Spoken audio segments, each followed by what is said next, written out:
promotion through various channels like blog, documentary, social media, post creation and publishing, creating engaging Instagram FB story and blog writing. I would also like to welcome Shri Kumud Kumar sir, CEO CIMP. Now, I request Shushmita to present sampling to Ms. Mahima Sharma ma'am.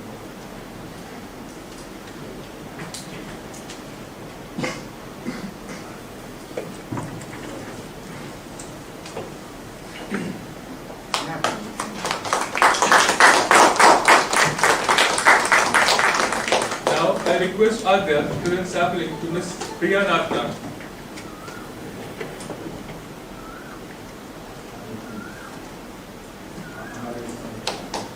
Start with startup. आपका startup होता क्या है?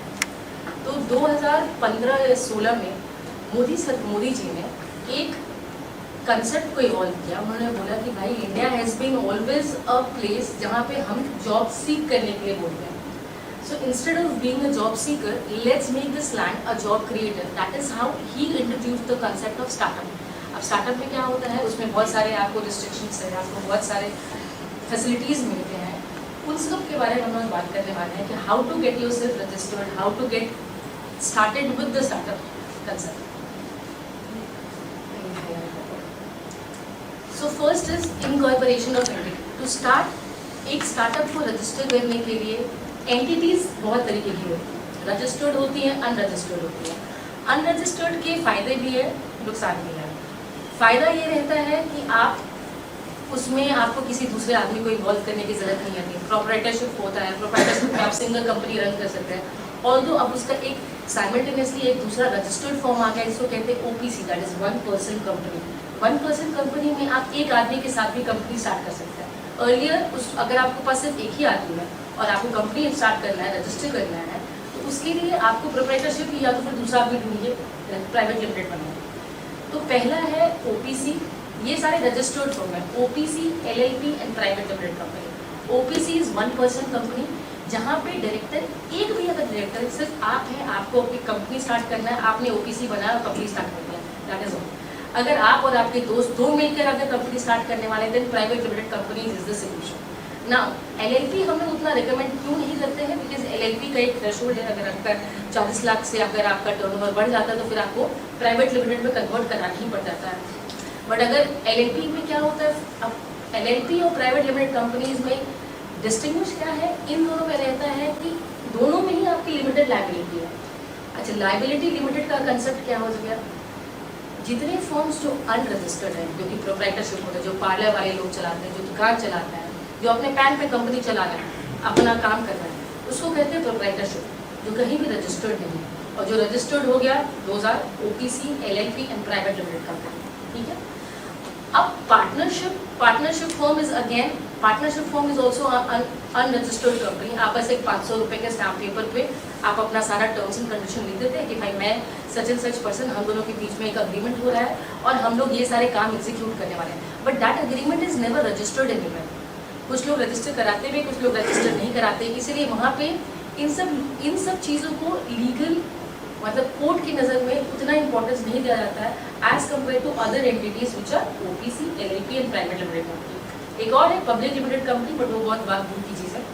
For now I think ये तीनों चीज़ें entity में आपको पहले रजिस्टर कराना ही होगा। इधर ओपीसी अगर आप अकेले आदमी हैं, प्राइवेट लिमिटेड कंपनी अगर आपके साथ एक और आदमी है, और तीसरा हो गया एलएलपी। एलएलपी में होता है कि दो लोग मिलकर एक अग्रीमेंट रजिस्टर करें और अग्रीमेंट को आपको अपलोड करना होता है एमसी पे, that is also registered company होगी। बट उसमें फायदा और नुकसान ये रहता है कि जैसे ही आपका टर्नओवर 40 लाख से ऊपर बढ़ गया, आपको कराना ही हो जाएगा private limited company, that is for OPC and private limited company. ना इसमें है कि मैक्सिमम और मिनिमम नंबर ऑफ पर्सन कितने होता है। Proprietorship is unregistered company, unregistered form, इसमें आप एक आदमी से स्टार्ट कर सकते हो, कितने भी लोग जुड़ सकते हैं। Second is partnership again which is non registered, इसमें दो लोग से ही आप स्टार्ट करेंगे। पार्टनरशिप मतलब दो लोग पार्टनरशिप में आके काम करने वाले हैं। और 20 रहता है, और 20 नहीं है, पार्टनरशिप अनलिमिटेड रहता है। सॉरी फॉर द सेकेंड व third one is OPC. OPC में एक आदमी से स्टार्ट हुआ, 15 डायरेक्टर बन सकते हैं। बट इसमें प्रॉब्लम यह रहती है, 15 डायरेक्टर बन सकते हैं, बट शेयर होल्डर और भी बढ़ सकते हैं।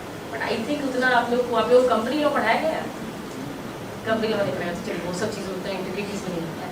LLP में 2 आदमी से स्टार्ट करते हैं, 2 डायरेक्टर से, एंड नो लिमिट, आप कितने भी लोग को LLP में डाल सकते हैं। प्राइवेट लिमिटेड में एक है, 2 लोगों से आपने स्टार्ट किया, 200 शेयर होल्डर लेकिन और 15 डायरेक्टर, कितने लोग के साथ आप काम कर सकते हैं। Second is financial liability. Proprietorship में आप पे लायबिलिटी अनलिमिटेड रहती है। आप अकेले काम कर रहे हैं, कल को अगर कुछ भी होता है, किसी XYZ ने आप पे केस कर दिया, तो वो केस आप पर होने वाला है, महिमा पे केस होगा। अब कल को मैंने एक कंपनी बना लिया, महिमा शर्मा प्राइवेट लिमिटेड कंपनी, तो कल को जो भी केस होगा, क्योंकि मेरा प्राइवेट है, दैट हाँ एग्जैक्टली, क्योंकि कंपनी जो होता है एक सेपरेट लीगल एंटिटी होता है फ्रॉम माई ओन आइडेंटिटी। मेरे पहचान से कंपनी जो होगा हमेशा एक सेपरेट फेस रहेगा। तो अगर कंपनी आपने बना लिया है प्राइवेट लिमिटेड, तो उसमें जब भी आप पे जितनी भी लायबिलिटीज आएगी वो लिमिटेड ही रहती है। अब उसमें भी बहुत सारे लूपहोल्स है, क्यों आखिर इतने विजय माले लोग भाग रहे हैं। अगर कंपनी में आप पे लायबिलिटी लिमिटेड है, तो आखिर वो आदमी भाग क्यों रहा है। तो उसमें फिर एक और कंसेप्ट हम लोगों ने मतलब कंपनी लॉ में डाला गया, जिसको कहते हैं लिफ्टिंग ऑफ कॉर्पोरेट गुड। अगर आपने कोई फ्रॉड किया है, अगर आपने कुछ गलत किया है, किसी आदमी का पैसा लेके भागा है, तो फिर कंपनी लायबल नहीं होगी, उसके डायरेक्टर्स। लिफ्टिंग ऑफ कॉर्पोरेट वे, आपका पर्दा हटा के अंदर के आदमी को पकड़ के लेकर आते हैं, जो कि रिस्पॉन्सिबल है। तो जितने भी रजिस्टर्ड कंपनी होंगे उसमें आप पे लाइबिलिटी लिमिटेड रहेगी, अनरजिस्टर्ड में अनलिमिटेड है, because obviously you are running the firm, so you are only and solely responsible for the all the activities of your firm. Apart from ये जो लीगल हमने कंप्लायंसेस देखे, जब हम लोग उसको कर रहे हैं, आप एक बार रजिस्टर पे हो जाते हो, जब उसके बाद भी काफी सारी चीजें होती है जो आपको करनी होती है। लाइक PF खोलना पड़ेगा, अगर आपके 30 से ज्यादा एम्प्लॉइज हैं तो आपके स्टार्टअप में एक PF होना चाहिए, अगर करंट अकाउंट होना चाहिए, then you need to have a POSH committee if there are like female employees as well, you have to do that। वो भी आपके अगर 10 से ज़्यादा employees हैं तो POSH committee होना ज़रूरी है, उसमें external members होने ज़रूरी हैं। Then you have to like अगर आप स्टार्टअप भी हो तो, और I know बहुत लोगों का कल्चर होता है स्टार्टअप में कि लोग 12-12 घंटे काम कर रहे हैं everything, but there is some labor law that you have to kind of comply to। आपको कुछ मैंडेटरी छुट्टियां देनी ही देनी है, and everything that like those are the other list of compliances and legal things that you have to actually follow once you actually register also। Company में लोग आ गए हैं तो जो भी HR की पॉलिसीज है वो एकदम इन प्लेस होनी चाहिए आपकी, और बाकी सारी चीजें भी रहनी चाहिए, and then you actually do your journey and then you start your startup and grow it।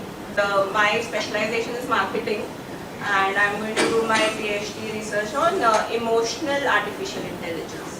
So that's the area that I'll be working in marketing।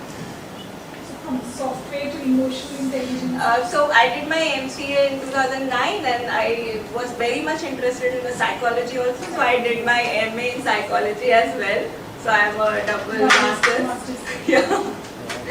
So that's what I've done। So वही basically जब आप बहुत ज़्यादा development करते हो computer तो ऐसा लगने लगता है कि एकदम सब कुछ ना कॉर्पोरेट वर्ल्ड में काम करते करते एवरीथिंग इज सो ऐसा कोडिंग और सब इतना सीधा सीधा, that I thought that I should do some counselling वाला साइकोलॉजी का थिंग कि थोड़ा इमोशनल साइड भी पता चले। You don't turn into a robot yourself, and that is why I did my masters for psychology।